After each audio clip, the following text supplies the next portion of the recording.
It's always good, Elliotte, when you can talk to Drew Doughty of the Los Angeles Kings, and here he is joining us in Chicago. How is life for Drew Doughty these days? Life is good. I got 2 kids now, two girls, so that's kind of crazy how this has all happened for me. It seems like I just began my career not long ago, and now I got 2 kids buzzing around. So I'm having lots of fun with that. I love being a dad. I absolutely love it. Besides that, just I guess hockey's been a little bit tough with our team not being very good the last few years and not getting back to the playoffs and stuff like that. So this summer was a big one for me. Just really worked my butt off to get in the best shape I could and get ready for the season. And things are looking up for us now. We got some new players, some young guys coming up, and I'm excited for this season to start. They listened. They heard what you and Yeah, but as usual, Kopitar was a little quieter than you.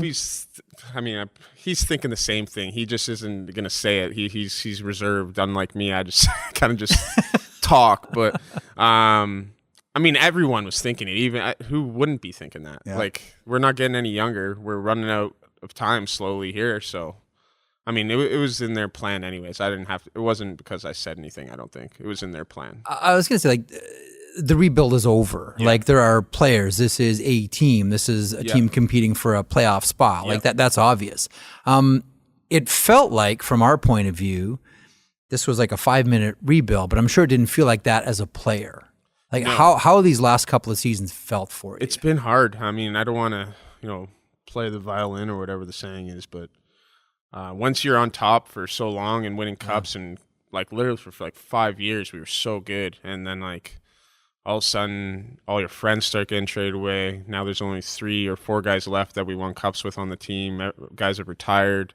It's just hard to go to the bottom. I always want to be that guy that was on a team, that never missed the playoffs type thing, like a Lidstrom type thing where he made the playoffs all of his years. That was always something I wanted to do. And now here we are. I think I missed the playoffs more than I've made the playoffs. So it was just hard. Everyone starts individually kind of calling you out too.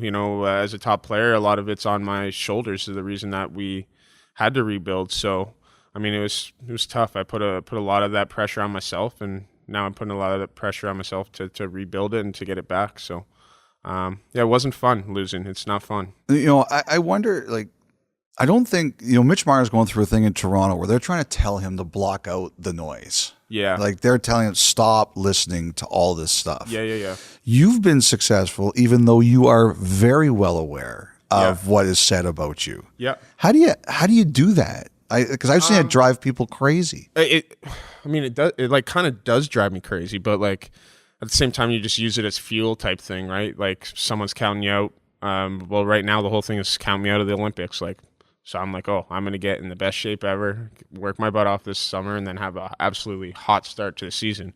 So I still got to do that part, but but I'm very confident that it'll happen. I honestly played one of my best seasons last year, and then until the last 10 games, we just started calling guys up and giving guys shots, and we lost a bunch of games. But I was having one of my best seasons of my entire career, and a lot of that was because of this noise I'm hearing of, guys don't even have me, as a top-rated defenseman anymore. Oh, you're overpaid, this type of stuff. So, it rattles me when I read it, but it doesn't take me over or anything. I can easily just be use it as motivation, be these guys are idiots. But yeah, as much as you try to block out the noise, it always finds you. I don't go on my Twitter looking for these things, but when I'm back home in Canada, I'm watching Sportsnet or TSN, and all of a sudden in the middle of the highlights, they're oh, this guy wants to say who thinks is gonna make the team, and it's well, it's right in my face. I'm not gonna shut the TV off. I want to kind of see, but I'm never looking for it.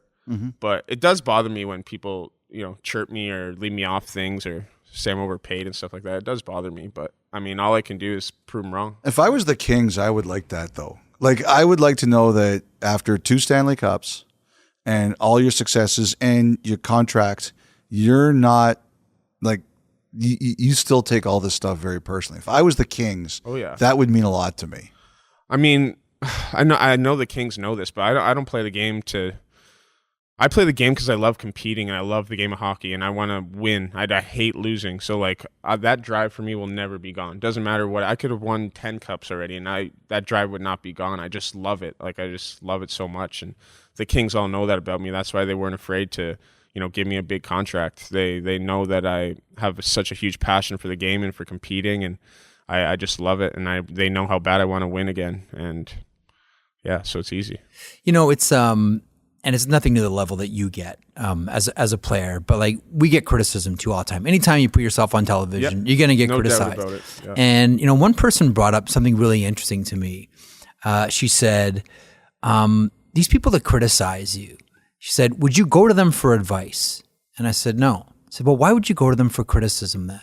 Yeah. Like if you wouldn't accept one, why would you accept the other? Why didn't you tell me this 20 years ago? That really, because I love watching you torture yourself, Elliotte, when you get criticized. And you know what? That like really, I don't know if it like flip a switch, but like it's just like a mindset. Like why I would never go to you for advice. So why am I going to you and accepting your criticism? Yeah. Like that's the one. I know the other like little like defense mechanisms that you have. Like read something, hear something, see something, and you just go like. Psh, shake it off because there's something that you do like mentally that you can, so just so you don't wear it and own it for the whole season. I don't know if I consciously do anything. I just kind of put it just whatever. Like you said, like usually these. Well, I guess like not the same because like these guys that are projecting these teams and stuff like that, they have hockey knowledge. Like they've been working in hockey for how long, right? So like. So I kind of can be like, this guy doesn't know what he's talking about, but he kind of does. So like, I can't really use that one as well. But I don't know. I just use it as fuel, like I said. And then like, if that guy goes and asks me for an interview at some point, I'm probably gonna give him a dickhead interview. Oh boy, I think I've been on the receiving end of some of those. Okay, so did someone? I know that the players. The players, like the league and the PA, they weren't crazy about the Olympics, but the players are. Yeah. Did anyone ask you your opinion? No one asked me for my opinion. I mean, I told my NHLPA guy, our rep on our team, let's go. Mm-hmm. I mean, when you get an opportunity to put on your country's jersey, it's this feeling like no other, And then since I've already experienced it makes you want to go even more again and be on that team. But the players want to compete. I mean, I didn't find the hockey at the last Olympics very entertaining with, non-NHL guys. Even as a fan, like if let's say I didn't make the team, like I would be watching every game that Canada would still be playing and like rooting for them to win and stuff like that. So I think it's very important for us to go to the Olympics. You have a lot of great Olympic experience. I remember having a conversation with one ex-NHL general manager, and we were talking about coaches. I mean, this is a very short tournament. And I was like, how much of a factor does coaching play in all this? And he said to me, you guys make a lot about coaching in a situation like this. He said, this is a really short tournament. What it's going to come down to is who has the players on their team that say, all right, get on my back, we're going to win this thing. Yeah. Is that the way it's like? Is that how it is? True? Yeah, kind of. I mean, I do think the coaches do play a role. Like they have to put the system in place. Everyone's going to buy in. You don't got to worry about that. But I definitely do think the coach for sure plays a role. But for the most part, especially when you're in a team, Canada, like every single guy on that team takes their club team on their back and then drives their club team. So it is. I would say it's pretty easy to coach Team Canada at the Olympics, but. At the same time, they still have to put that game plan in play, and they prepare us. They give us, scouting reports on the other team. So they still play a big part. But you basically could, I don't want to say that you could throw any coach in there and be all right. But no, I know you don't want to be insulting too. But I mean, this is a tournament that's more about the players than the coaches. Definitely. Like I don't know that anyone's going to coach. Yeah, and you don't see how the coach actually would be in a 2-week tournament. You know what I mean? Like you don't see his true colors. Like he's not going to be like losing it on guys and like trying to push guys' buttons like you would throughout a normal season. So they don't have to do as much, but they do still play a part. Obviously. So in your Olympic experiences then, who were those players that were like, hop on, we're winning this thing? Well, at my first Olympics, would have been like Niedermeyer and Pronger. Those were the two guys I thought that were driving the bus. at the last Olympics. I mean, Crosby, obviously. But I think everyone just kind of drives the bus on Team Canada. Like, I even feel like I kind of was one of those guys at the 14 Absolutely Olympics. You were. Yeah. Drew, your first one, it was like... Well, first one was good too, but... Doughty's hopping on down here, and then by the end... Yeah, I know. I don't know if the stories were more legendary on the ice or off it at the first one in Vancouver. Off it? Oh, man, I can't believe that got released. Oh, that was a bad one. Yeah, that's a bad one. You know, is there anyone else like you? Like that you've played with or that you know? Because it's a different mold than what we're used to in hockey. Who's the guy who's closest to you? Like, closest to my personality? Yeah. Honestly, like, I don't know. I don't think there's like too many. too many. Do you think the next generation will be more like that? Yes. I think that they'll be way more outspoken and stuff. Yeah. Mm-hmm. I definitely think so. But I don't know, the younger generation, like for me, my personality, like they might be like that in like the media and stuff like that, but I don't think they'll be doing the same things I did when I first came in the league. Like they're all about like the health and all this stuff now. You know what I mean? We weren't like that when we came in. Okay. Younger. So what is the best story you can tell us that won't get us all fired about Drew Doughty coming in that you can't believe you did? Oh man. Well, that gold medal story is crazy. Like being late for the bus. So I wasn't late for the bus, actually. The bus left without me. We have to clarify that. And I'm going to get the guy that was controlling the buses to clarify this, because everyone thinks I was late, but I was not late. But that story is absolutely insane. So should I just tell that story? Yes. Okay. So the bus left without me. I was like trying to ship my gear home because I didn't want my like luggage, because I had to go on the road after the Olympics to like Dallas or something. So I was trying to ship stuff back to LA. So I was taking the first bus the whole Olympics. Then because I had to ship out this stuff, I decided to take the second bus on the gold medal game. And they thought I was on the first bus, so the bus left without me. But you couldn't like just hop in a cab because you're at the village and like head to and there's like so much security everywhere. So they get me a shuttle. They take me as close as they can to the arena, which ends up in like the Hudson Bay Company, like in a mall. So I like go to the bottom. I have to like take the elevator up in this mall up there, and then like I end up like walking, and then like the lineup to like go through the metal detector is like 500 people, and then like all the people are like Drew Doughty? You got a game in like an hour and 45 minutes. What are you doing? And I'm like, can I please like butt you guys? My like pitters are like, my whole shirt is like all the way down here, and I'm like texting Fleury on the team. He was like the third goalie, so he wasn't like getting dressed or anything. I'm like, yo, get my gitch, which is like my underclothes. Yeah. I'm like, get that stuff out in the hallway. And at the same time, the guy that was controlling the buses was like trying to help me sneak in too, because like it was his fault that the bus left.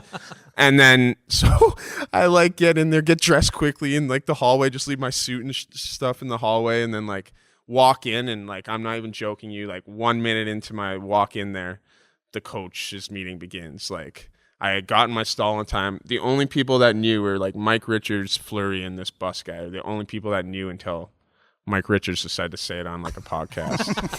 Like I didn't even tell my parents or nobody, because my mom would be like, "Are you kidding me, Drew? Like, you got to be like, oh yeah, that's a story forever though, that one." And Crazy. you played unbelievable. Oh, yeah, probably because I had no time to think about anything. I was just panicking to get to the game. Yeah, that's probably why. Yeah. Yeah. Have you thought about what you want to do post-career? Yeah, I've thought about it. I don't want to think about it. I could like cry thinking I have to retire soon, but I still hope I got a good 9-8 years in my career. I want to play till I'm 40 or until my body allows me. I want to play as long as I possibly can. But now, the reason I bring it up, because one of my kids has played in the Doughty Invitational, which is a great, awesome tournament. Awesome. He had like a wonderful experience. Yeah. And he still wears his, Doughty, hockey invitational T-shirt with the Kings motif like on it and all that. It's still around the house. Is that something you want to get involved in? Minor hockey, youth hockey? I think so. My like number one thing I want to do is like, honestly, is like own a junior team or like work for a junior team or something like that. But at the same time, I definitely want to I'll continue to give back to like the youth hockey and the organization I grew up playing for. I'll continue to always have that tournament and help in that aspect. I don't know if I necessarily want to get into coaching young kids. I mean, maybe if one of my kids played hockey, I would maybe do it. But my dream would definitely probably be to like own the London Knights or like Guelph Storm or something like that. That'd be my dream. All right, last one, because I think the fans would like to hear this. When you first came into the room, we were talking.